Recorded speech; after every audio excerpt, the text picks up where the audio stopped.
What is up, everybody? Back with another top 10 list here today, and it's going to be my 10 favorite self-titled albums within hard rock and metal. Very tough to narrow this down because a lot of times a band's self-titled album is their best, so tons to choose from with this. Just my opinion here as usual. I will give some honorable mentions at the end. I've got 7 of these on physical format that I'll show. I'm missing 3 of them, unfortunately, but might as well jump straight into it here with my number 10, which is Skid Row. Came out in 1989, the debut album from the band. Awesome stuff here. Dave Sabo and Scotty Hill on guitar are both fantastic. Of course, Sebastian Bach is one of the best singers of all time. Amazing voice, great range. Best songs on here, I'd say, are Big Guns, Piece of Me, 18 in Life. My favorite is actually Midnight Tornado, the final song on the album. Kind of an underrated gem, I'd say. But overall, really good album. Definitely needs to be in my top 10. Set that down. So my number 9, got my list just looking down here, but number 9 is Bathory's self-titled debut. Don't have this one, unfortunately, but of course, Korthon, a legend within black metal, and this is arguably the first black metal album. I'd probably say it is, but basically it's like Slayer, but more extreme and evil. Top songs on it, I'd say, are Hades, Reaper, and Sacrifice. Really, all of Bathory's 80s material is really good, but I find myself going back to this one probably the most, and it might be my favorite of favorite thing Bathory ever released. But great album, great band. So Bathory, number 9. And my number 8, again, I don't have this one, but it's going to be Whitesnake's self-titled album. The first 2 were debuts, but this one not a debut. This came out in 1987. I'd say this is easily my favorite Whitesnake album. Awesome lineup on it. Of course, John Sykes, the only album that he played on with Whitesnake. Amazing guitar tone, fantastic player all around. He was with a lot of bands throughout the 80s, from Tigers of Pantang, Thin Lizzy, Whitesnake, Blue Murder. Amazing resume. This may be the best album he ever played on. But favorite songs on it, Still of the Night. I remember when I was a lot younger, like 12 years old, that was probably my favorite song. Just amazing stuff, and Give Me All Your Love is amazing. Children of the Night is a fantastic kind of underrated song on the album because a lot of the other songs are more popular, but Children of the Night, amazing opening riff. Definitely check that out if you haven't heard it. But yeah, Whitesnake, number 8, and my number 7 I do have on cassette tape, and that is Spread Eagle, the self-titled debut from this band. Awesome stuff. These guys are from New York City, I believe, and they kind of get thrown in with the glam metal, which I have labeled in this in the past, but they're definitely on the heavier side of glam. And I've seen people say they're like street metal, biker metal, and that's, I guess, kind of you could use to describe it, because if you're watching TV or a movie and you're just like a biker gang or something, this is the type of music you'd hear, like seeing them to go beat somebody up or some shit. But definitely some awesome stuff on this album. Looking at the track listing, Broken City's fantastic. Switchblade Serenade, which has a music video you can look at on YouTube. There's another song, Scratch Like a Cat. That's another fantastic one. Has a music video you can look at and check out on YouTube. Susie Suicide is fantastic. Really just all around great album here. Very hard rockin' stuff. Give it a listen if you have not heard.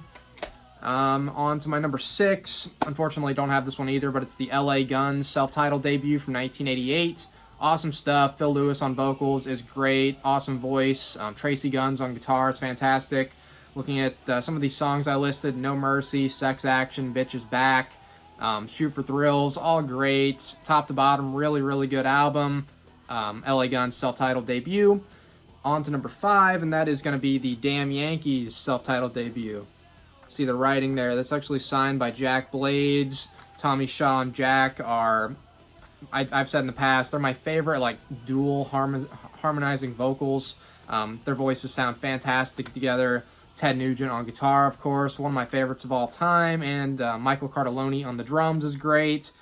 Really, really good album here. Coming of Age, the opening track. One of the more popular songs from the album, Come Again, is amazing. One of the best Ted Nugent guitar solos of all time. Title track is great. Pile Driver, the final song, is awesome. Rock City's awesome. High Enough, and probably the biggest song on this album. Great guitar solo in that one. But really awesome album here. Damn Yankees, number 5. And my number 4 is going to be Kingdom Come. Got this one on vinyl. Self-titled debut from this band. awesome stuff. Lenny Wolf there in the middle. One of my favorite singers of all time. He has an amazing voice. Looking at the rest of the lineup, you got James Kodak on drums. He was in Scorpions as well. Really good drummer. Johnny B. Frank on the bass, Danny Stagg on lead guitar, and Rick Steer on rhythm guitar. I've got the other album, or an album by another band he was in, Lenny Wolf. Stone Fury up there on the wall. That band's great as well. But Kingdom Come, one of my all-time favorites, and I think they're kind of unfairly labeled as a Led Zeppelin ripoff. Yes, they get labeled that because of the song Get It On, and probably, really that's the main one. It sounds kind of like Kashmir, the opening riff.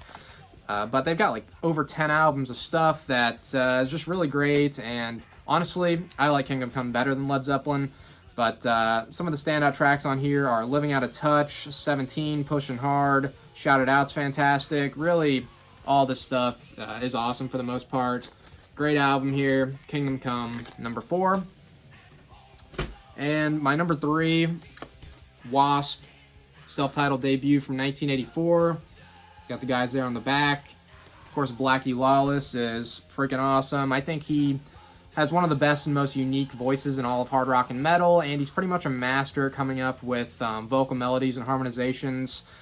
Just freaking amazing musician. Songs on here, a lot of great stuff. I Want to Be Somebody's great. Love Machine. My 2 favorites are actually Hellion and The Torture Never Stops. Great stuff. Chris Holmes, lead guitar. Amazing stuff here. And Randy Piper. I was about to say Roddy Piper, but Randy Piper and Chris Holmes, lead guitar, great duo. First 2 albums they were on together, and then Piper got kicked out or whatever happened. But yeah, this is my favorite W.A.S.P album and one of my all-time favorites, so it is here at number 3. Now with these top 2, I debated which one I wanted 1 and 2 for a while, but I'm going to have to go with Ted Nugent's self-titled debut, solo debut, at number 2. Great stuff here. It has the best song, in my opinion. Greatest hard rock song of all time, Stranglehold. Said this for a while. Derek St. Holmes on vocals is amazing. Rob Grange on bass, great. Cliff Davies on the drums. One of the great underrated drummers in rock history, I think. And, of course, Ted. Amazing freaking riff to open up the song. The guitar solo, one of my all-time favorites. I would say is probably a top 5 guitar solo of all time. One of the greatest riffs of all time. Just overall, one of the best songs of all time. Stormtroopin', really top to bottom, most of this is great. Stormtroopin's great. The second song, Hey Baby, Just What the Doctor Ordered. Snakeskin Cowboys, Motor City Madhouse, Queen of the Forest. So many great songs on here. Amazing album. Really, all of Ted's 70s stuff is fantastic. Scream Dream. I like a lot of the stuff after that from him as well. But, yeah, great album here. Ted Nugent, 1975, my number 2. And I guess before I get to number 1... or I'll just give the honorable mentions after, but my number 1 is Van Halen, self-titled debut, 1978. Eddie Van Halen, greatest hard rock guitar player of all time. It is between him and Ted Nugent for me, but I think definitely on a technical level, I think Eddie Van Halen is a bit better. I think he has the best guitar tone, and looking at these songs, really all this stuff is great. Favorites, I'd say, though, are On Fire, I'm the One, and probably Atomic Punk. But Little Dreamer, that's a really good underrated song. You Really Got Me, of course, a cover of the Kinks song. Jamie's Crying is even pretty good. Running with the Devil, Ain't Talking About Love is amazing. One of my favorite riffs from Eddie Van Halen. Just Eruption, of course, groundbreaking for its time.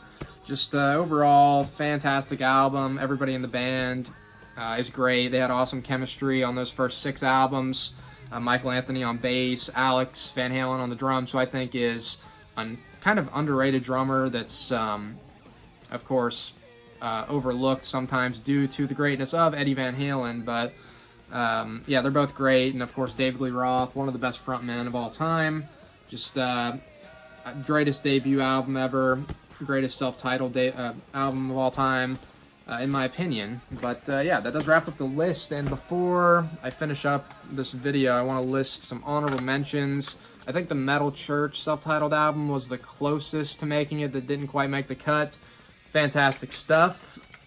Jackal, really great debut album, self-titled from 1992. My bad. 89 is this one I was about to pull up. Dangerous Toys. I've got Iron Maiden. It is a reissue, but the self-titled debut from them's great. Winger. Yeah, Winger's good. Red Beach on guitar is a monster. Firehouse debut is awesome. Bill Leverty, fantastic guitarist. Dropping stuff. But, and of course, Blue Murder's debut is great. John Sykes, again, he sings on this one, lead guitar. It's fantastic. Led Zeppelin, self-titled debut from 1969. Great stuff. I've got a couple more that I listed that I don't have, unfortunately, but Crimson Glory self-titled debut is awesome. Europe self-titled album is fantastic. Great White, Loudness is a great underrated one. Tokyo Blade, Angel Witch, there's so many. The Annihilator self-titled album from 2010 I think is a really good underrated one. But there are tons. I'm sure I didn't list everything, but as usual, I would like to know your lists in the comments. Let me know what you thought, and until next time, thank you for watching.